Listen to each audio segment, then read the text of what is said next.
People today, they could spend half their lives over 50. That's a lot of living. So it helps to have a wise friend and fierce defender in your corner.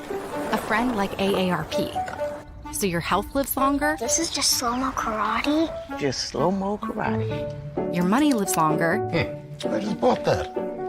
I just sold that. And your happiness lives longer. That's why the younger you are, the more you need AARP. Join today. Welcome to AARP Illinois' virtual event. It's so wonderful to have you with us. AARP is on a mission to connect with individuals across various communities, especially those aged 50 and above. We're here to listen, understand, and address the unique needs of you and your community as we age. Our goal is to enrich your experience by expanding our local activities, providing opportunities for you to discover and engage with all that life has to offer right here in your own community and virtually. As we journey through today's event, we invite you to consider joining our dedicated team of AARP volunteers. It's a chance to make a meaningful impact and help us better serve those 50 plus across the nation. Connect with us and be a part of this vibrant movement toward positive change. Welcome, and let's make this event both fun and transformative.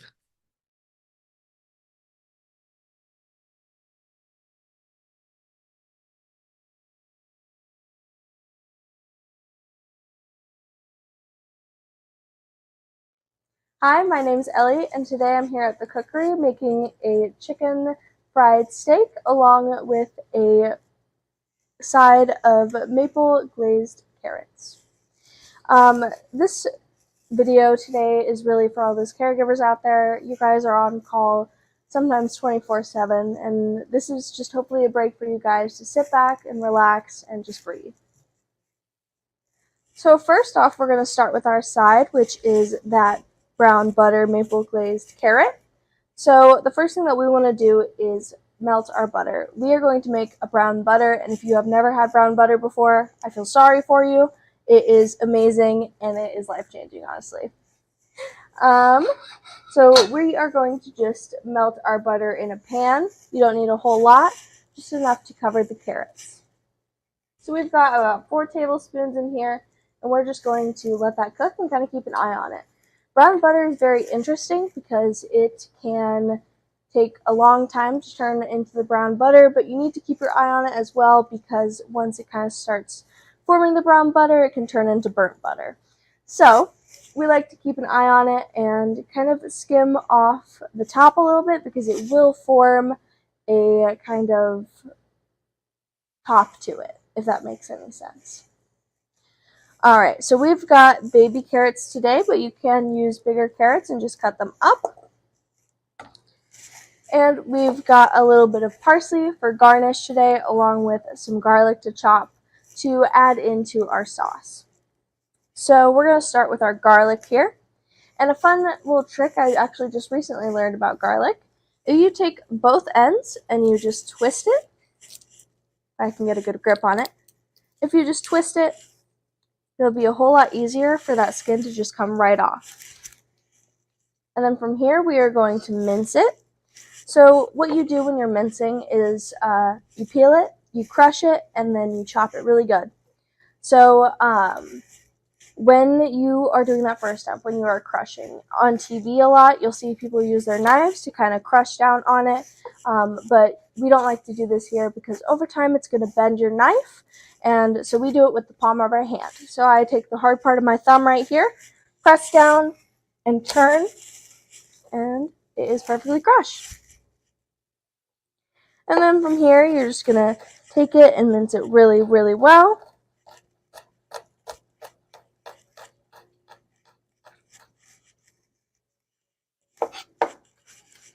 And you can totally buy minced garlic already from the store for this. Makes it a little bit easier in your day-to-day life. But we like to show everything from scratch because I find it interesting, you know? It's good to know.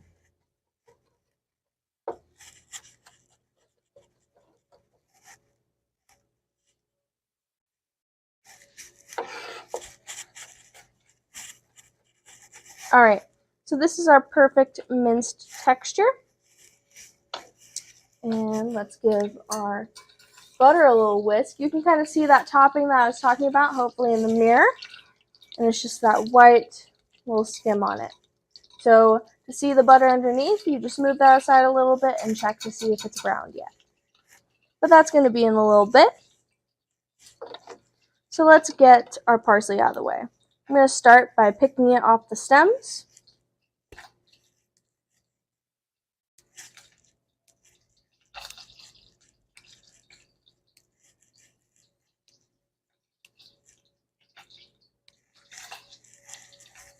You can eat the stems in there, but I think it kind of ruins the texture of it. So I like to keep them out.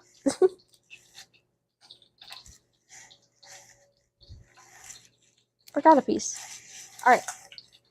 And then from here, just going to go back through and chop that all up.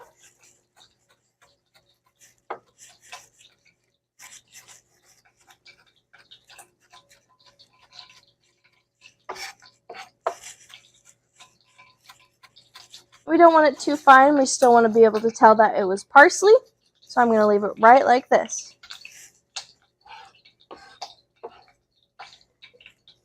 And our butter, you can see how it's starting to kind of brown at the sides there.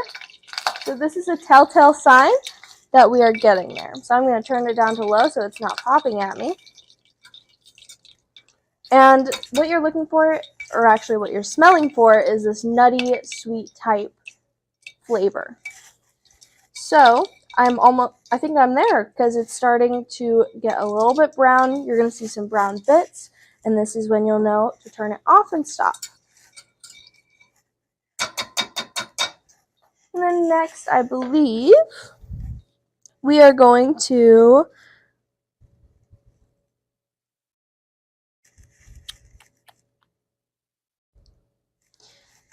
Alright, so we are going to add in our maple syrup in here.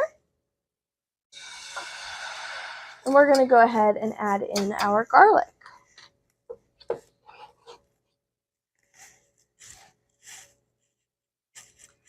And then we're going to give it a quick stir around again.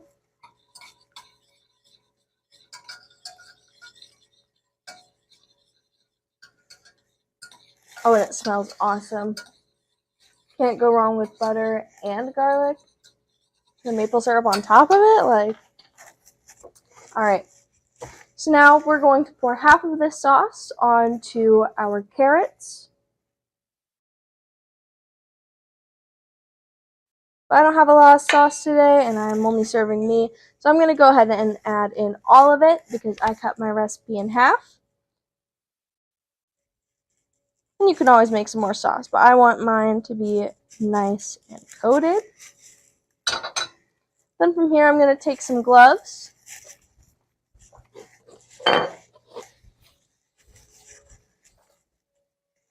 going to take some gloves and I'm going to stir it around with my own hands. You can use a spatula as well, but I want everything to be nice and coated, so I'm getting in there with my hands.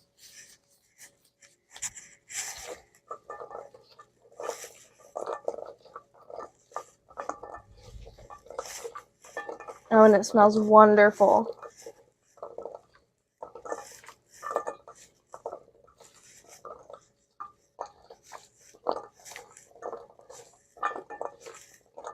Alright, beautiful. And I'm actually going to leave one of my gloves on here. Then from here, we are going to put them on a sheet pan, spread them out, and then pop them in our preheated oven for 15 to 20 minutes.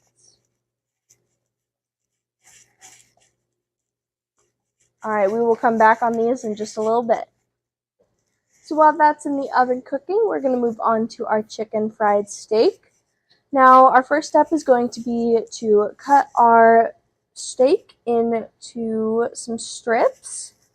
So we want these to be around 2-inch cubes. So I've got my meat right here.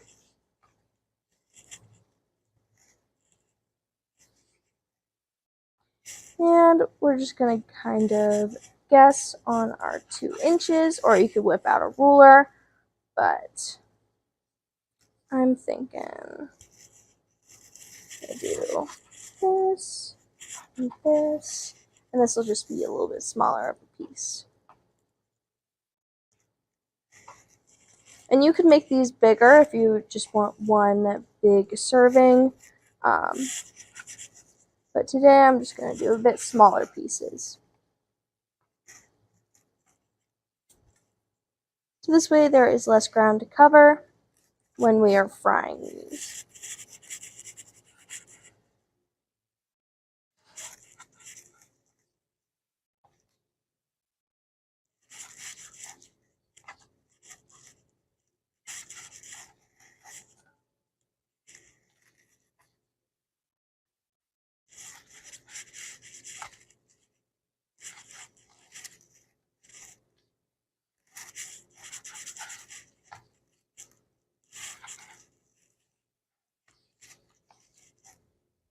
Okay. So once we have them cut, we are going to move on to kind of just mashing them, and I'm going to use the sharp side of the mallet and really just make it nice and tender.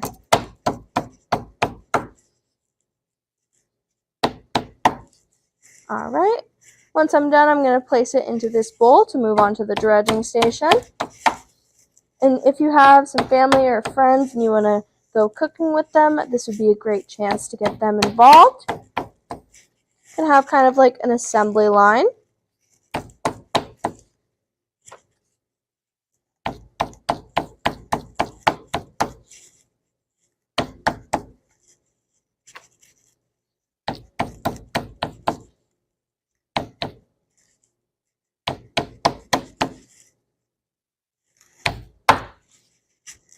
This is a great way to get all that aggression out. That's what I usually say when I'm teaching people how to do this. And then if you get a steak and it has lots of fat bits or pieces that you think need trimmed off, you can totally do that, and that'll kind of fix the texture a little bit. But I had a pretty clean steak, so I'm just leaving it how it was.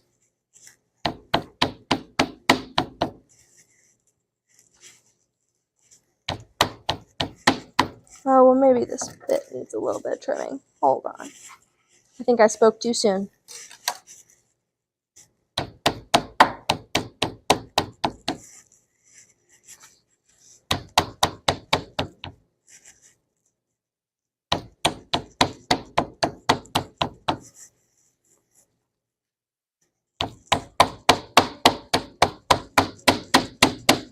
And you just want them all to be about relatively the same thickness.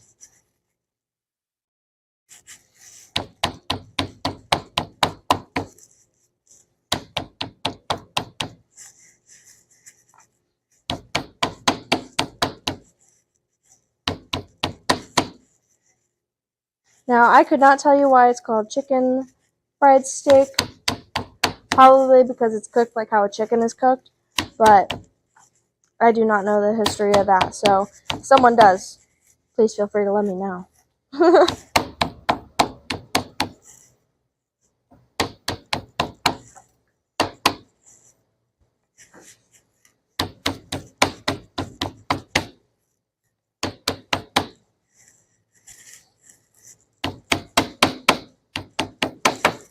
Alright, this is our last piece, and we'll move on to the dredging station. So, when you are using a dredging station, I like to keep one wet hand and one dry hand, or one dirty hand, one clean hand, even if I'm wearing gloves. So, in one of our bowls, we're going to need one cracked egg along with a cup of milk. So I'm going to crack my egg in there, and then add my milk in, and then whisk that all around.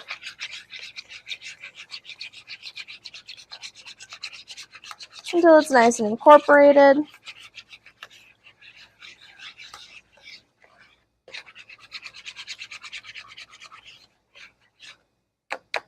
All right, there we go. Right, so now we are going to salt and pepper both sides of our steak.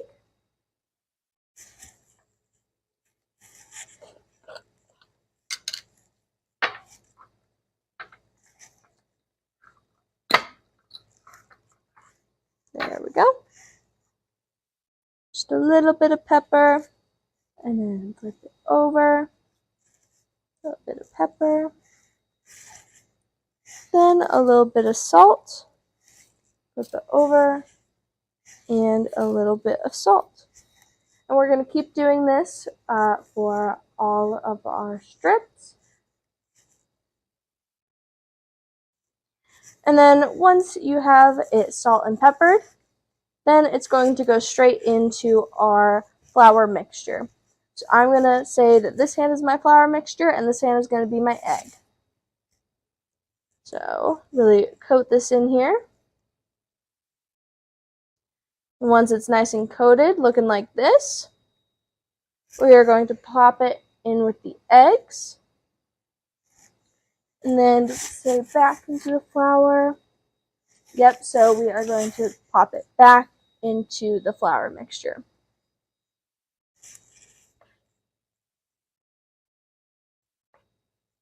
We keep going like this until all of them are done.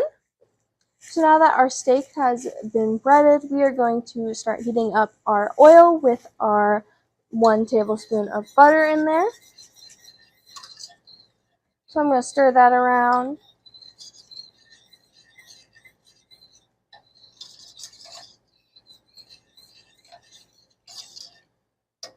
And we're going to let that heat up a little bit.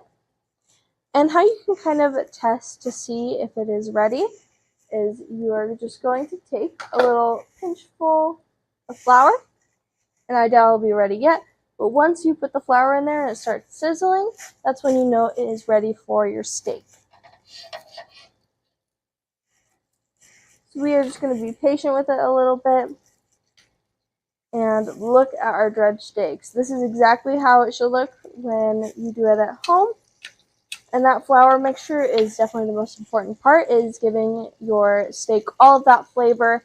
And I don't know about you, but I love flavor, so I am going to try to keep that as flavorful as I can. So now that our oil is sizzling a little bit, let's try that flour again. Oh, I think it is. Okay. So we are going to start out by putting our steak in there.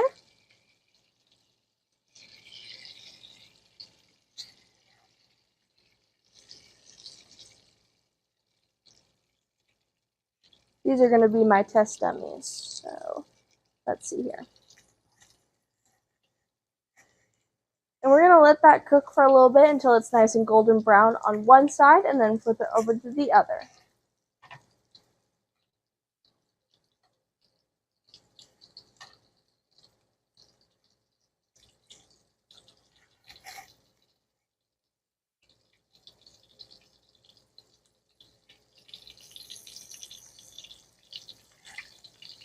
Getting nice and sizzly.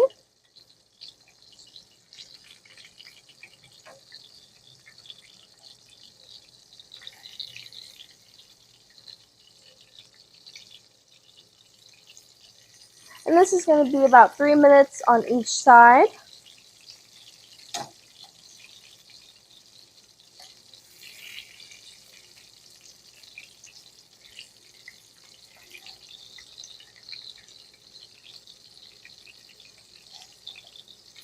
It is looking like our carrots are about done, so I'm going to go pop those out of the oven while this cooks. So while I took those out of the oven, these have gotten nice and crisp. So I already flipped them. But what you're looking for is this nice golden brown on each side. So our second side is getting there.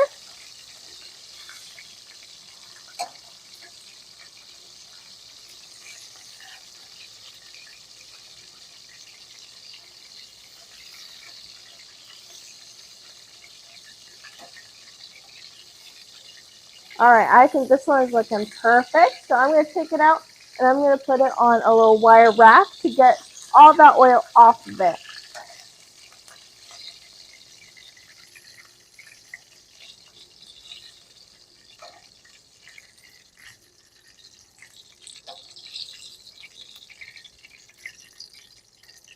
Let's get a couple more started.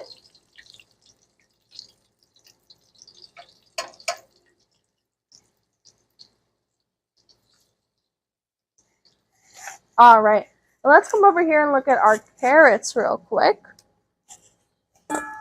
So our carrots, you still want to be a little bit firm, but you want them to be coated in that sauce. So definitely recommend trying one.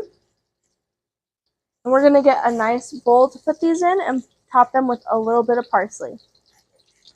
All right, so now that our steak is nice and cooked up on both sides, we are going to take it out and turn it off the heat.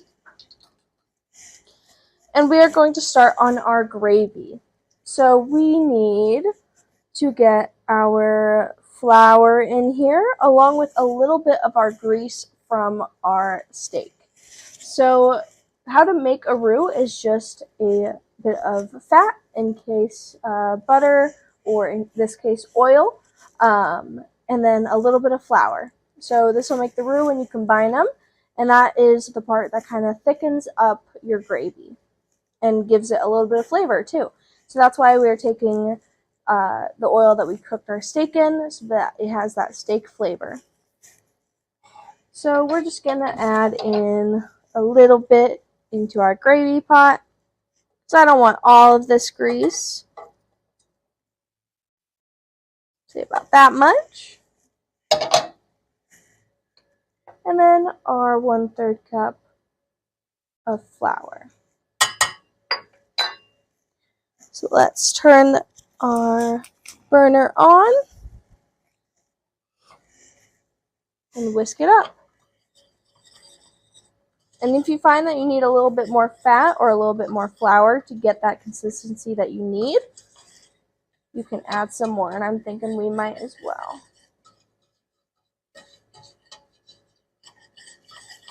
So you're looking for kind of a paste almost.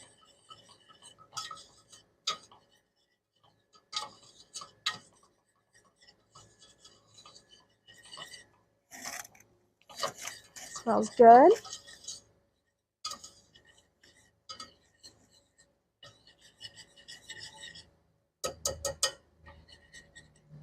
And you're going to let this thicken up for about 1 minute while stirring it.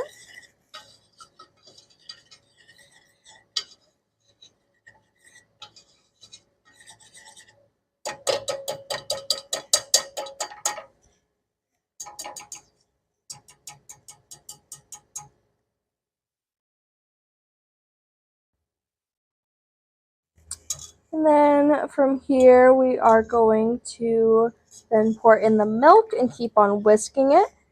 And then add in a little bit more seasoned salt, which is what we used in our flour mixture for the breading.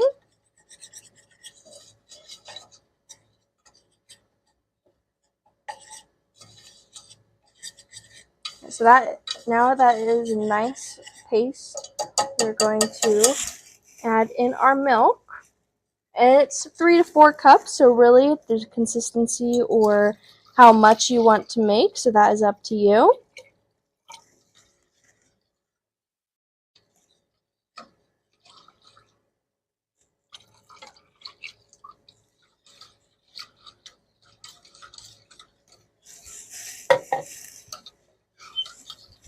I'm going to turn up my heat just a little bit more and add in our seasoning. Alright, so while I go grab a bigger whisk, we are going to let that cook.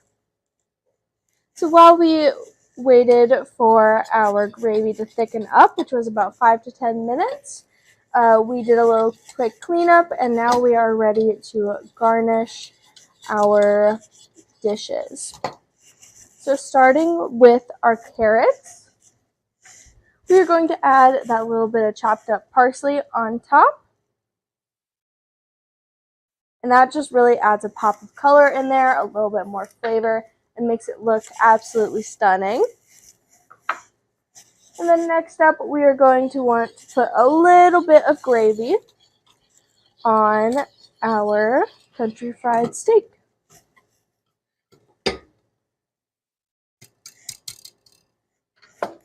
So I'm just going to pour a little bit on here. Try and make it like a line. And boom. There is our chicken fried steak.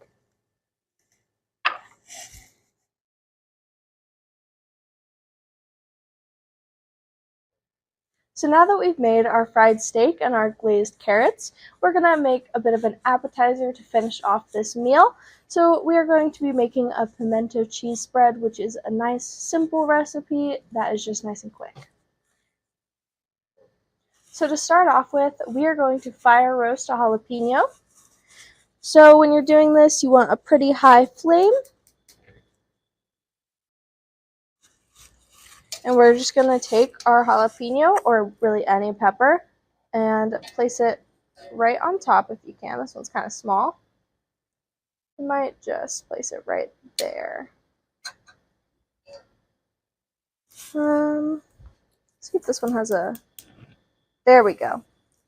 So we want a nice high flame, and we're just going to place it right on there until it is nice and charred all the way around. All right. So while that goes, we are going to shred some cheese. And in this bowl, I have our cream cheese, which I've softened in our microwave. This will help it incorporate into the spread, so you want a nice soft cream cheese. So either let it sit overnight or for a couple of hours, or you can just pop it in the microwave when you're ready for it. Now we're going to shred our cheese, and we like to shred it straight from the block because if you buy shredded cheese for this, it's kind of wrapped in cornstarch.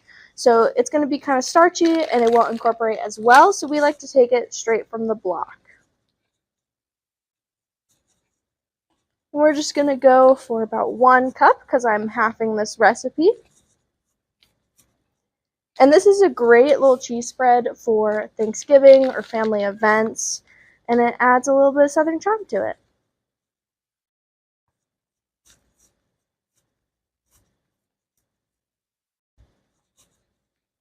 All right, let's check on our pepper. So see that black spot right there? That is what we're looking for all across this pepper, so we're going to keep on letting it go.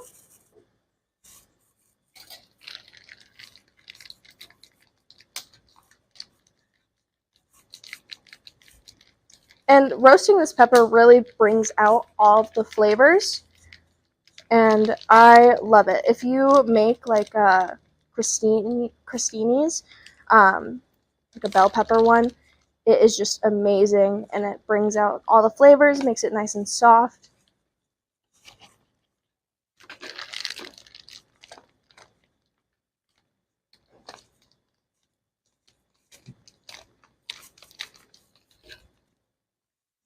Okay, so now that we have our cheese, check on this once again.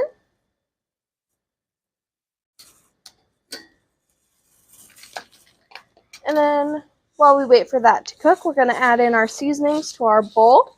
And you can do this with a stand mixer, maybe if you're doing a bit more of this recipe, if you're, say, doubling it. But today we are just going to use a nice little hand mixer. You need 1/4 teaspoon of garlic powder.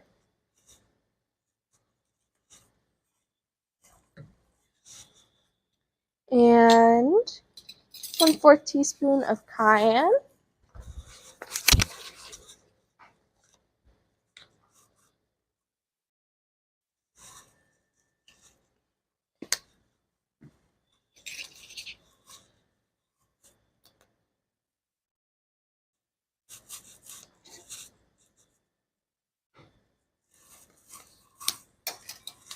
And then lastly, our onion powder.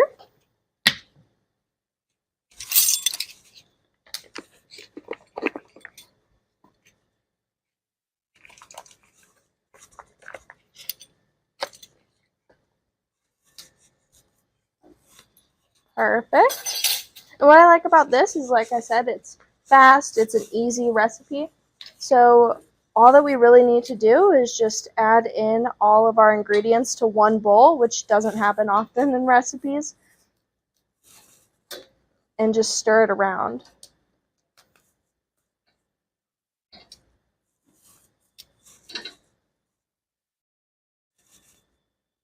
Give it a little bit of help here.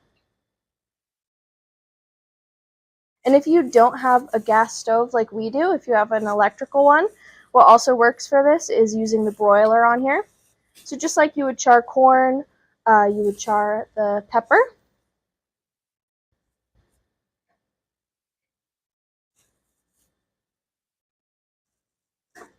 Or if you're not comfortable just leaving a jalapeno on an open flame, then the broiler is also a great choice.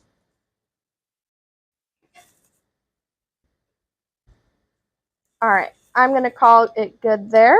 So we've got mostly a good char all the way around. Turn off my flame. And then we're going to go ahead and add our cheese in here in the bowl.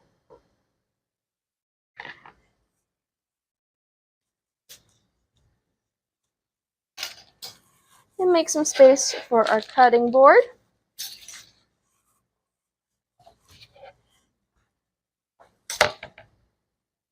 And sometimes what you like to do with a roasted pepper is you put it into a bowl, put some saran wrap over it, and let it sit for 10 minutes. This helps it cool down and also release a little bit more of that flavor. When you are dealing with a roasted pepper, or any pepper in general, you would want to wear gloves to keep it from, say, you touch your face, and then you touch your eyes, and then suddenly your eye is burning. So I like to wear gloves, that way it's nice and easy to just take them off, wash my hands, and be all set. So I'm going to start by peeling it off, and since the skin is nice and soft now because we fire roasted it or charred it, it just comes right off. So you want to keep on peeling until you get most of that skin off. And wearing gloves also helps with the temperature if you don't wait for it to cool down. If this is just a last minute, like, oh, we need a little appetizer, then this will solve that issue.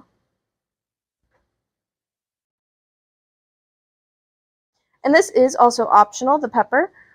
So if you're looking for a little bit more mild of a taste, or you don't like jalapenos, you can just leave it out of this recipe. And now we're going to cut off the end. And then I'm going to go ahead and cut it in half. From here, you can take a spoon or your knife and take out the seeds, but since it's nice and soft, you can also just peel it back with your hands. So what actually makes a jalapeno spicy, for the most part, is not the seeds, it is the rib. So the rib is the part that you want to take out, especially because I don't like my food to be too spicy. So if you want, you can leave the ribs in and take the seeds out, but we don't want the seeds in this recipe because it will take away from the texture. We don't have anything hard in this spread, so having just a random seed is going to throw you off. Then from here, we're going to cut it into small little chunks. So I'm going to strip it.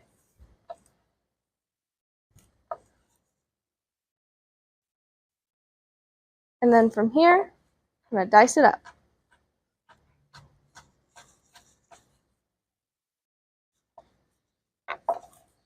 And that is also just going to get tossed right into our bowl.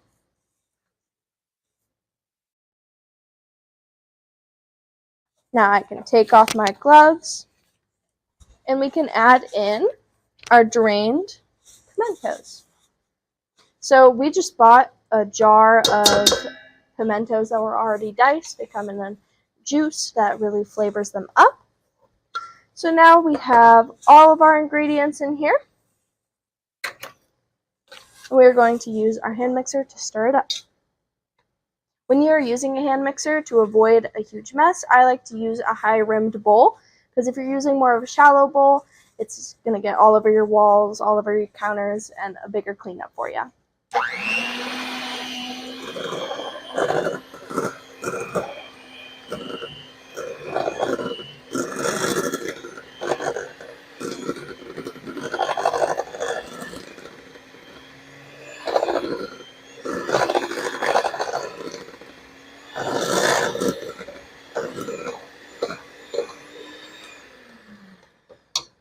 once everything is all incorporated, you're all good to dish it up. But I'm just going to scrape my sides a little bit.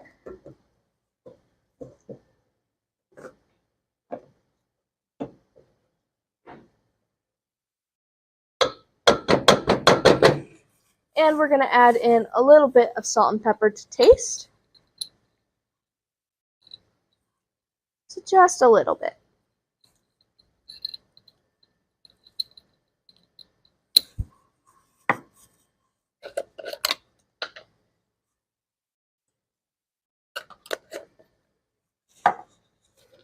And give it one last mix.